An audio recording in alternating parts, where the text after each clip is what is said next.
kick off then. Hi, I'm Varuna and I'm a Libra. I'm currently a principal engineer at Cinch. Outside of work, I play volleyball for Everton, soon to be champions in the North.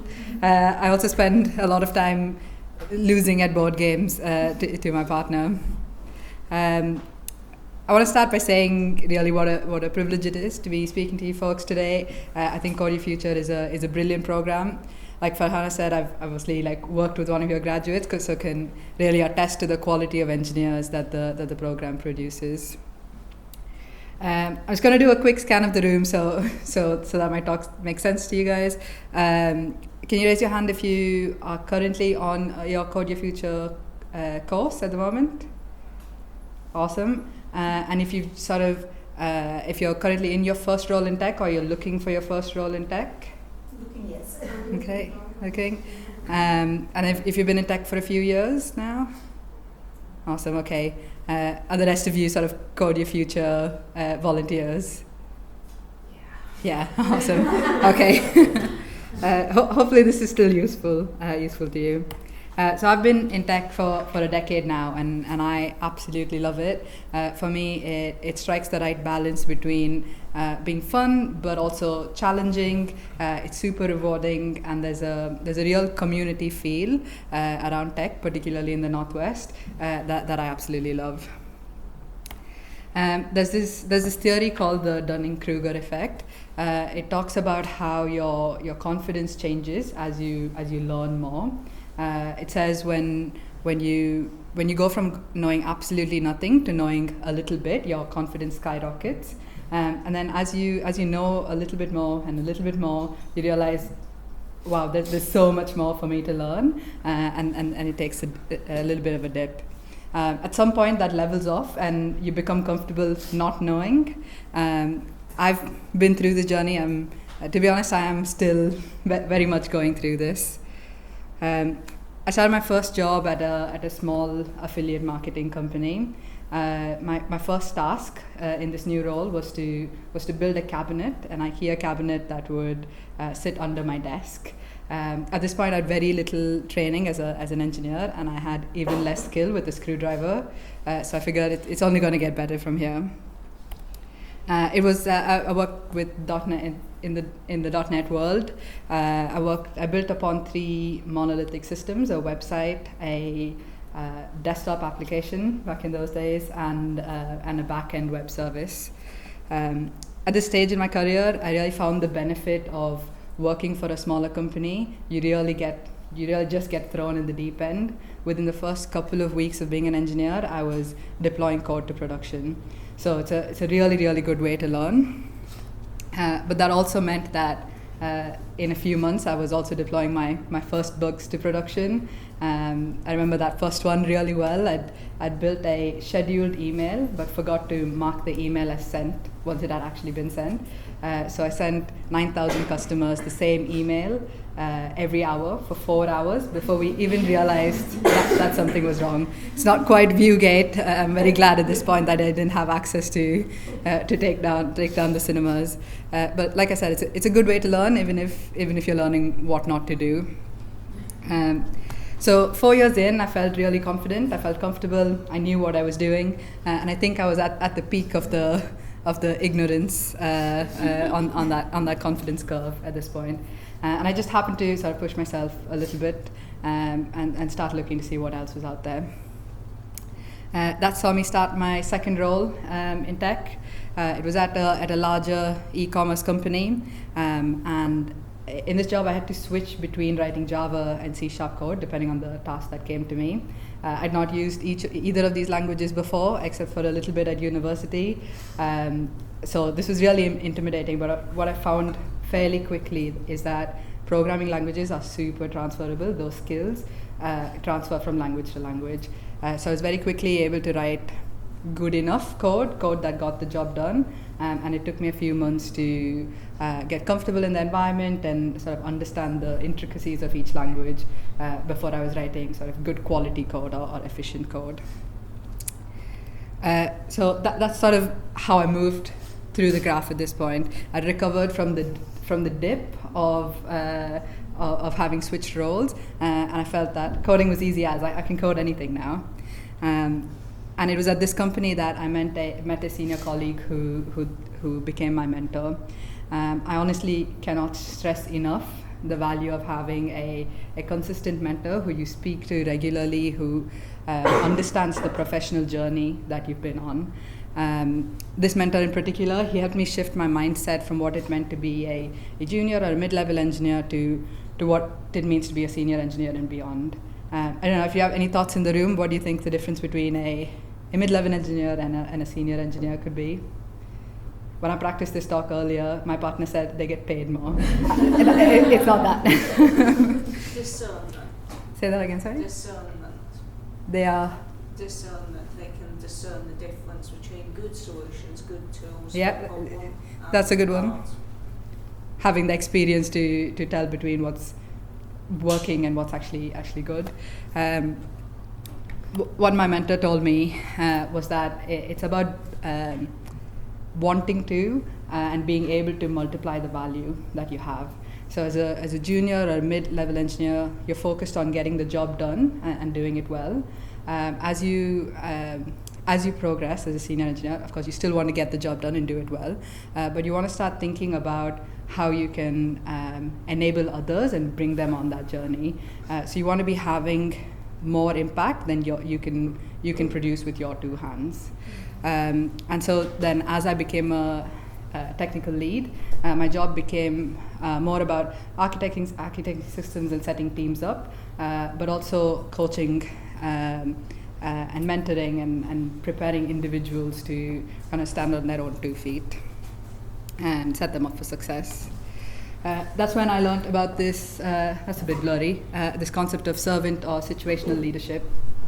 This school of thinking encourages leaders to listen more than they speak, and to enable others to do rather than doing themselves. I found this really, really hard.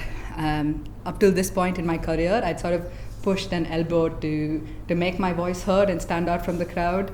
And so this idea of taking a back seat, it wasn't in my nature and it wasn't in my training. But having worked in this way for a few years now, I can really attest to the benefits that servant leadership has. I spent my first year as a tech lead growing a team of myself and 2 engineers into a cross-functional product team of 9 people. And I spent the second year sort of cementing ourselves as a high-performing team. Till date, this is probably my proudest professional achievement. Farhana was part of some of that, and I'm definitely trying to recreate that environment. 6 months ago, I took the jump from tech lead to principal engineer at Cinch. I didn't feel ready for the role at all. I didn't feel qualified. But again, I had a mentor around me who said that not only was I capable of getting the job, but that I would actually be good at it. And actually the feedback I got from the interview was unexpectedly really, really good. And it goes to show how your perception of self and your confidence in your work might not match reality. So I think it's really important to have those people around you who will be really honest and candid and tell you what you're good at and tell you what you need to work on. So in my current role, I work with 4 software engineering teams. My job is to find the problems that are common between those 4 teams, elevate them and try to solve them across the board. These might be technical problems, like how should two systems interact with each other, or they might be more socio-technical, like how do we set teams up so that they can deliver value efficiently. So that's sort of been my journey through the curve, and I definitely expect more ups and downs over the next few years. But what I've found as I progress through tech increasingly is that all my peers are men. This is hard. It is hard, particularly in my current role. A lot of it is about this projecting implicit authority. I'm only as valuable as the problems that people bring to me. I'm only as valuable as the information people are willing to share with me. So I'm still sort of trying to learn how to do this well, how to strike the right balance between speaking up and making my voice heard, and sort of listening and being a good leader. With that experience then, this bit's for the few of you here who are looking for your first role in tech. That's my cheat sheet. When I'm building a team as an interviewer, that's what I look for in a candidate. Happy to share the secrets. I think the technical competencies, obviously, that's very Cinch specific, and that will change as you depending on the role you're applying to. But there are certain green flags for me in candidates. For instance, when a candidate doesn't know the answer to a question and says, I don't know, but tell me about it, I want to find out, that's a green flag. It shows me low ego. It shows me that the candidate is focused on understanding rather than proving themselves. Another one is when a candidate can weigh the pros and cons of a solution, also a green flag. Code and software engineering in general can be super subjective, so their ability to really critically think about a problem is very important. Another one is when a candidate can reflect on the past professionally and talk about what they would do differently, also a green flag. For me, it's if I look at a piece of code that I wrote a year ago and I still think that's the best code I've ever written, that tells me that I've not learned anything in a year. But generally, I'm looking for a candidate who would enjoy the job, who would make a good teammate, and is willing to learn and improves along with the rest of us. Perhaps more importantly, when you're looking for a role, think about also if the job is a match for you. Especially at the start of your career, the people who are around you and the culture of the company that you're in can make a huge difference in your personal development. When I was looking for my role at Cinch, that's the list I came up with for myself. That's the stuff I care about, and I'd encourage you to do the same. Everyone's different, so think about what matters to you. Do you care about learning and development? Ask in your interview what the company's approach to that is. Do you care about organization structure? Does it matter to you if you can speak to the CEO whenever you want, or would you prefer levels that you'd like to move up? So think about what matters to you and before you make a decision on a role. So hopefully that's shown you what a career in tech could look like and what to look out for as you take your first steps. Thank you for listening. Time for questions, or do we want pizza?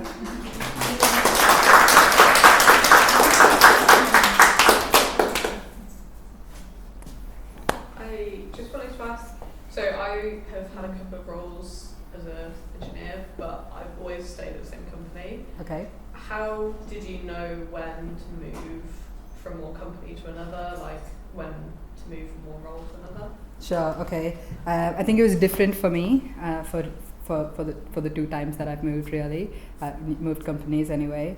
I think if you particularly, and I think I'm speaking from a position of privilege here. For me, when I get bored and I don't want to come to work every day, that's a sign for me to start looking. And I understand that's coming from a position of, in my career so far, it's been fairly easy to find a job, but we are in a fortunate world in tech, so I think you can be a little bit cocky when it comes to that. I've left bad managers. I've sort of looked for moves and looked for promotions when I feel like I'm not, that my manager isn't advocating for me. The hardest decisions I've found to make is when to go for a promotion, and so far I've waited till somebody told me yes you're ready, definitely go for it, and I wonder if that was perhaps too late and I should have gone for it before. Thank you. I have a question. Yes. So how did you know that you needed to start mentoring, and what steps did you take to mentor other people to bring them up into a role with you? Because if you're looking around and you're seeing a lot of cis-het white men. Yeah, straight white men. Yeah. Yeah. That's a good question. If I'm being perfectly honest, I don't know if I do enough in that area.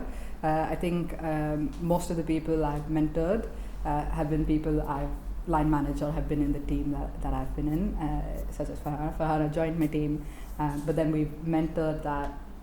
We've maintained that mentoring relationship thereafter. yeah, so I think my experience with it and my experience with finding a mentor as well has been super fortunate. It was a colleague I was talking to about a problem, and we spent sort of an hour talking about the problem, and he emailed me the next day saying, I would like to be your mentor, will you be up for doing this?